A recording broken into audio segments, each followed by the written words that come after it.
everybody. So I'm working on this adorable little 6-foot set here. Hopefully y'all can see this design. It's pretty dim. But what I'm going to be doing today, we've already talked about stringing, but I didn't go specifically into sizing. So I want to do that again. We did it for the Harpy Wing set, but it's just a teeny tiny bit different on the articulating sets. So just in case, we're gonna do it one more game.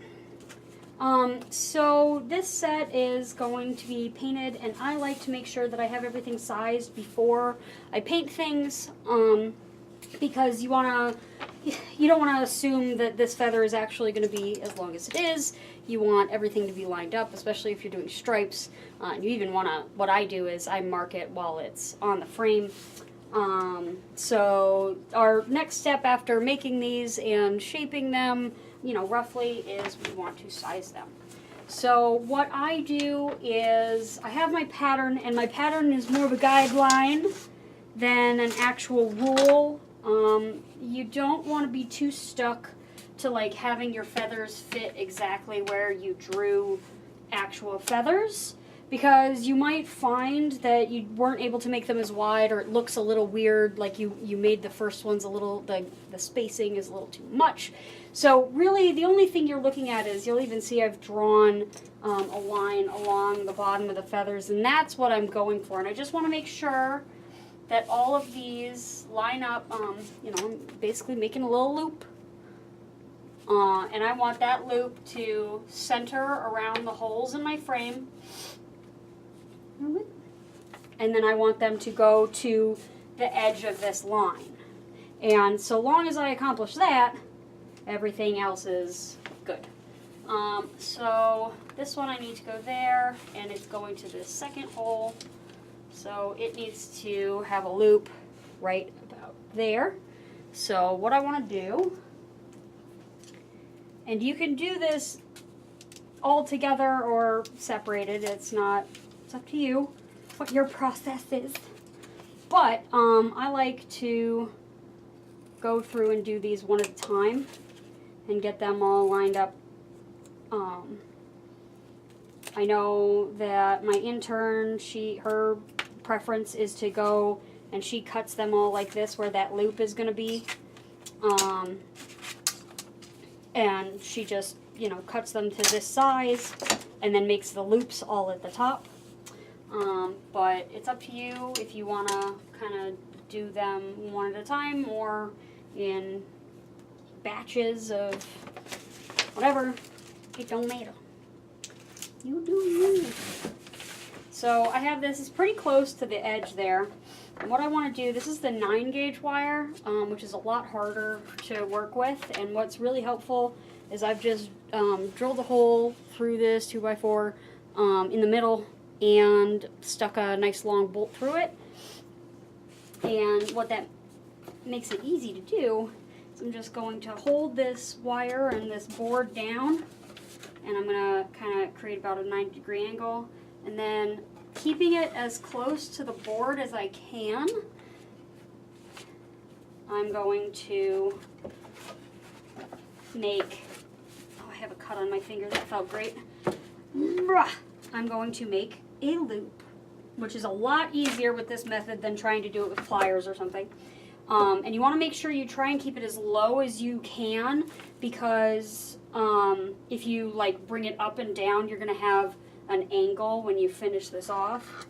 So now I have my loop, and I'm going to go ahead and trim the last of this off.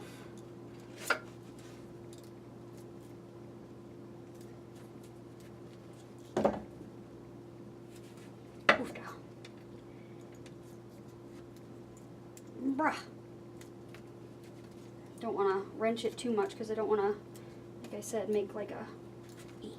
There we go. Cool. And then I just go ahead and flatten her out, and not too bad. Okay. And then we'll double check it. Well, really quadruple check it at this point. And pretty good. I like to make sure that I leave a little bit of space after the end of my quill. It looks good for one. You don't want to be too close to it and then have it, you know, showing or I don't know. I think it looks a little bit better if you have just a little bit at the end. But it's also good to leave this little bit at the end because this one is just ever so teeny tiny slightly too long, which is fine because what we're going to do once we get this all up and strung and everything is we can go in and just kind of clip off a little bit at the end there if we need to. It might end up everything looks great without us clipping anything, but having that little extra space is, you know, better a little too much than a little too little. Because then you gotta thin the whole thing out. And that's no good. No, sir. Ooh, this one's way long. Somewhere around there.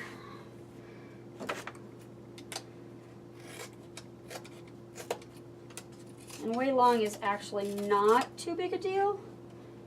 Just because in terms of when you're making them, again, it's better to have too much than too little. You can't add on, you just have to remake a feather. Sucks.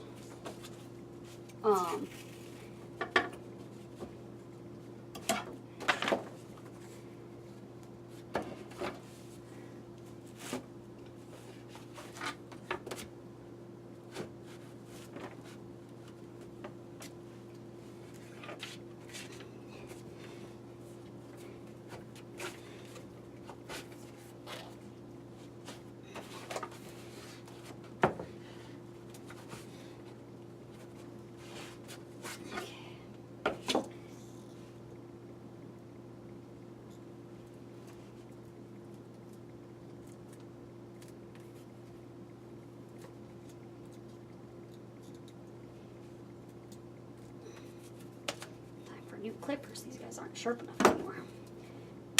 Bam.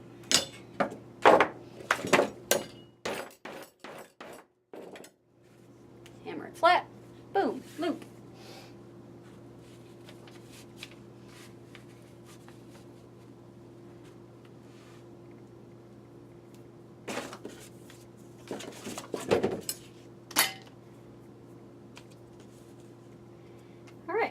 And you do that until you're done.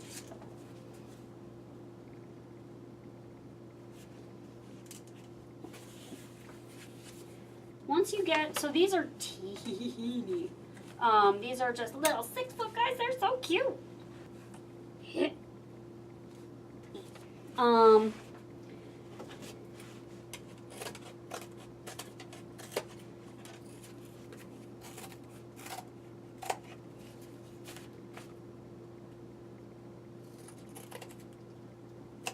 Once you get to the 12 gauge feathers, you're going to have a much easier time. Because this is so small, I really don't need a whole lot of support on those. You know, I just need the first couple of feathers need to, you know, be the 9 gauge just to hold, like this one's going to be holding a lot of weight on the lower feathers, but really past that, you don't have that problem. So, you know, it goes down to the 12 gauge pretty fast. And once you get to the 12 gauge, this becomes like super easy. You'll see, like I'm gonna wrap this in 2 seconds. And it also is a little easier to manipulate if, say, you know, you wanna, you know, the angle is a little off or something. It's a little easier to fix it. So, for example, not quite. So, for example, I want that loop to be straight, not kind of curved off, you know, going straight up and then curling over. I want it to kind of come up and then create a circle right above. So I'm going to go find my pliers. And this is harder to fix and almost impossible to fix with the 9 gauge, but with the 12 gauge, it is super easy to do.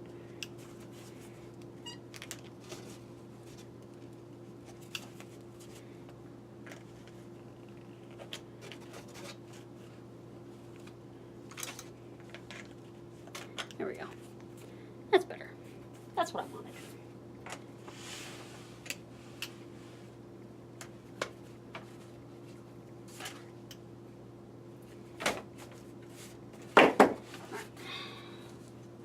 Get these lined up again.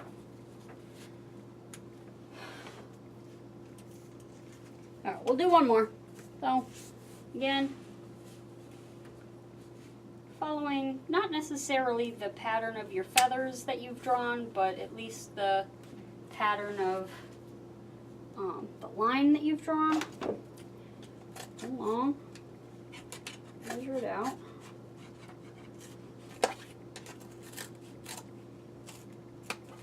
Cut away. I like to round my tops.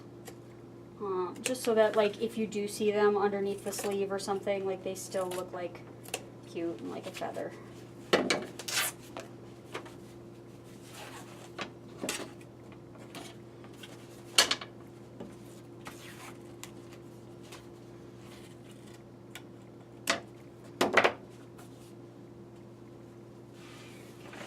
I always like to, like, double check once I've done my cut, make sure I know where that loop should be in relation.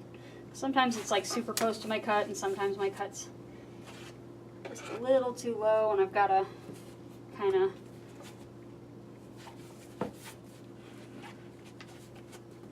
bring it up just a touch, but this time I didn't do really.